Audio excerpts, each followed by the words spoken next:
Եթերում Հայաստանի Հանրապետության վարչապետի ավագ դուստրն է Մարիամ Փաշինյանը։ Աշխարհը գմփացնելու ցանկությամբ։ Բառերով։ Հիմա որ մի քանի բառ կա իրար կողք դնեմ, կգմփա աշխարհը։ Կլուբ, խմել, պարել, ալկոհոլ։ Չստացվեց, չգմփաց աշխարհը։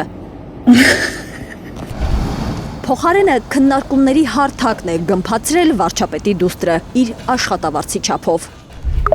Ժողովուրդ օրաթերթի ուսումնասիրությունները ցույց են տվել, որ Մարիամ Փաշինյանի աշխատավարձը 1 տարում աճել է 4.2 միլիոն դրամով,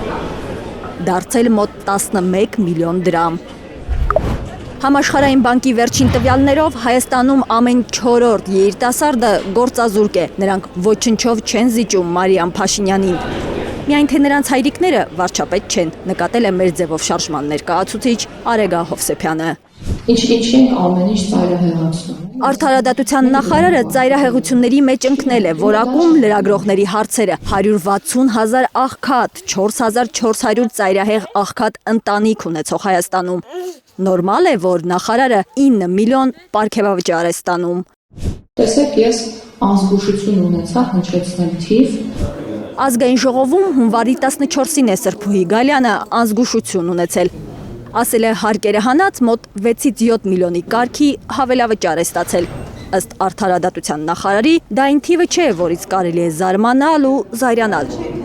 Սա, որ հասկանան, մարդիկ ընդամենը մի վարժություն պետք է անեն։ Ամիսների բաժանեք կտեսնեք, որ դա կարող է այլ կերպ օրինակ լինել աշխատավարձի բարձրացումը ամսական 400 կամ 500,000 դրամով։ Սրփուհի Գալյանի ասած ամսական բարձրացումը 400-ից 500,000 դրամը շատ քաղաքացիների համար երանելի աշխատավարձ է, նկատում են լրագրողները, հիշեցնում։ Հայաստանում նվազագույն աշխատավարձը 75,000 դրամն է, մեկ դրույքի համար, այսինքն կես դրույքով աշխատողները ամսական 40,000 դրամ էլ չեն ստանում։ Նվազագույն կենսաթոշակի դեպքում պատկերը շատ ավելի տխուր է,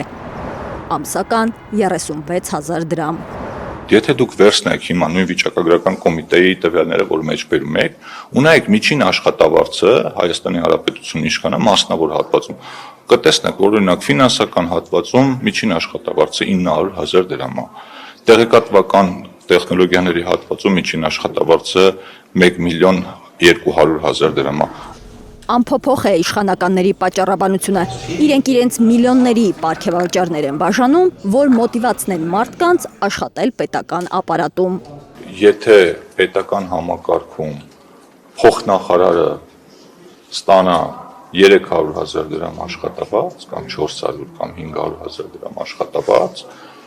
ինքը իմ կարծիքով հաջորդ օրը մասնավոր հատվածից կստանա առաջարկներ, մի քանի անգամ ավել աշխատավարձ ու կտեղափոխվի։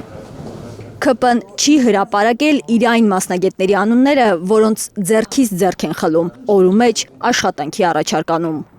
Մասնավորից 1,5 միլիոն, 2 միլիոնի աշխատանքի առաջարկ ստանաք, թե ոչ։ Ինչ իմանամ, որ առաջարկեն ձեզ կասեմ, առաջարկ ստացել եմ, թե չէ, բայց Եվ ուրեմն անհանգստացողներ, գոնե Թունյանի հարցում դեռ կարող եք հանգիստ լինել, մասնավորից նրան դեռ չեն գայթակղել։ Ազգային ժողովի տնտեսական հարցերի հանձնաժողովի նախագահը դեռ կբավարարվի 1 միլիոն անցնող աշխատավարձով, գործուղումների փոխհատուցումներով ու այն պարգևավճարներով, որոնք Փաշինյանի իշխանության օրերին նաև ազգային ժողովում են միլիոնների հասել։ Իդեպ իշխանությունը մտմտում է պարգևավճարները օրենքով ամրագրել, որ պարգևավճար ստանալը ոչ թե հրամանից կախված լինի, այլ պարտադիր պայման դառնա։ Կոռուպցիան էլ պոզով պոչով չի լինելու է օրենքով։ Խորհրդարանական ընդդիմության արձագանքն է ՔՊ-ականների նկրտումներին։ Արփի Սուքեսյան, Հենրիկ Համազասպյան, Գագիկ Տեր-Ղազարյան, Հայլուր։ Հայաստանում ու աշխարհում տեղի ունեցող իրադարձությունների մասին առաջինն իմանալու համար բաժանորդագրվեք մեր ալիքին, սեղմեք զանգակը, որ բաց չթողնեք ամենահրատապը, կարևորն ու հետաքրքիրը։